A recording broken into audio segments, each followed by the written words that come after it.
بسم اللہ الرحمن الرحیم۔ محب اپنے محبوب کی ادا سے بھی محبت کرتا ہے، یعنی محب جو ہوتا ہے وہ ہر وقت یہی دیکھتا ہے کہ اپنے محبوب کی ادا کو ادا کروں۔ وہ اسی کوشش میں لگا رہتا ہے کہ اگر میرے محبوب نے کسی چیز کو اپنایا ہے، کسی چیز کو چھوا ہے، کوئی بھی ادا اپنائی ہے، اس کو ادا کرنے کی کوشش کروں۔ صحابہ کرام رضی اللہ تعالی عنہم اجمعین جو کہ آپ صلی اللہ تعالی علیہ وسلم سے اس قدر محبت کرتے تھے کہ ان کی جان، مال، اولاد، ہر چیز سے زیادہ آپ صلی اللہ تعالی علیہ وسلم کی ذات اقدس تھی کہ جس کے ساتھ محبت تھی وہ صرف اور صرف آپ صلی اللہ تعالی علیہ وسلم کی ذات ہی تھی۔ وہ ہر وقت، ہر جگہ، ہر لمحہ آپ صلی اللہ تعالی علیہ وسلم کی محبت میں رہتے تھے۔ آپ صلی اللہ تعالی علیہ وسلم کی اداؤں کو اپنانے کی کوشش میں لگے رہتے تھے۔ وہ دیکھتے تھے کہ یہ کام آپ صلی اللہ تعالی علیہ وسلم نے اس طریقے سے کیا، پھر اس کام کو اسی طریقے سے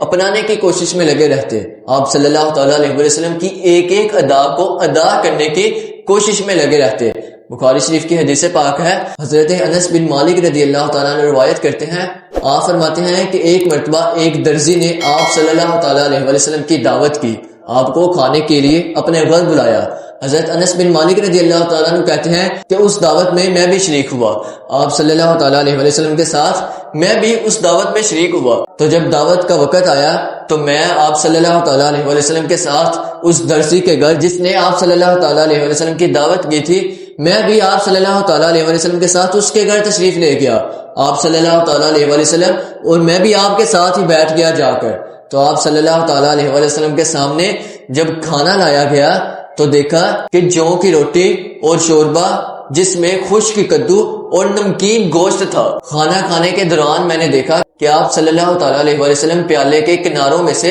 کدو کو ڈھونڈ ڈھونڈ کر اس کو تلاش کر کے اس کو کھا رہے ہیں۔ آپ صلی اللہ تعالیٰ علیہ وسلم کدو کو اتنا پسند کر رہے ہیں۔ حضرت انس بن مالک رضی اللہ تعالیٰ عنہ کہتے ہیں کہ جب آپ صلی اللہ تعالیٰ علیہ وسلم کا یہ عمل دیکھا کہ آپ کو کدو اتنے پسند ہے تو اس دن سے میں بھی کدو کو پسند کرنے لگا۔ آپ دیکھیں کہ صحابہ کرام کس قدر پیارے آقا صلی اللہ تعالیٰ علیہ وسلم کی پسند کا خیال کیا کرتے تھے، مگر افسوس کہ ہم آپ صلی اللہ تعالیٰ علیہ وسلم کی پسند، آپ صلی اللہ تعالیٰ علیہ وسلم کی سنتوں کو پس پشت ڈال دیتے ہیں۔ ہر کام میں، ہر معاملات میں، جو بھی ہم اپنے معاملات کرتے ہیں اس میں آپ صلی اللہ تعالیٰ علیہ وسلم کی سنتوں کو پس پشت ڈال دیتے ہیں۔ جیسے عقیقہ، نکاح، ولیمہ جیسی آپ صلی اللہ تعالیٰ علیہ وسلم کی سنتیں ہیں یہ ساری، لیکن ان کی ادائیگی کے موقع پر ہم سنتوں کو پس پشت ڈال دیتے ہیں، ان کو فیشن بنا لیتے ہیں، اپنے فیشن کو مد نظر رکھتے ہیں، اس کو پیش نظر رکھتے ہیں، فیشن کے مطابق لباس سلواتے ہیں، فیشن کے مطابق بال کٹواتے ہیں اور اسی طرح بے شمار قباحت والے کام کرتے ہیں۔ ہمیں چاہیے کہ آپ صلی اللہ تعالیٰ علیہ وسلم کی سنتوں کا، آپ صلی اللہ تعالیٰ علیہ وسلم کی پسند کی چیزوں کا زیادہ سے زیادہ خیال رکھیں، اس طرح خیال رکھیں کہ جس طرح آپ صلی اللہ تعالیٰ علیہ وسلم نے کیا، آپ صلی اللہ تعالیٰ علیہ وسلم نے جس طرح اس کا حکم دیا اس کو اسی طریقے سے ادا کرنے کی کوشش میں لگے رہے، اس کو اسی طریقے سے اپنانے کی کوشش میں لگے رہے۔ جیسے آپ صلی اللہ تعالیٰ علیہ وسلم کی سنت ہے اس پر عمل کرنے کی کوشش میں لگے رہے اور آپ صلی اللہ تعالیٰ علیہ وسلم سے زیادہ محبت رکھیں۔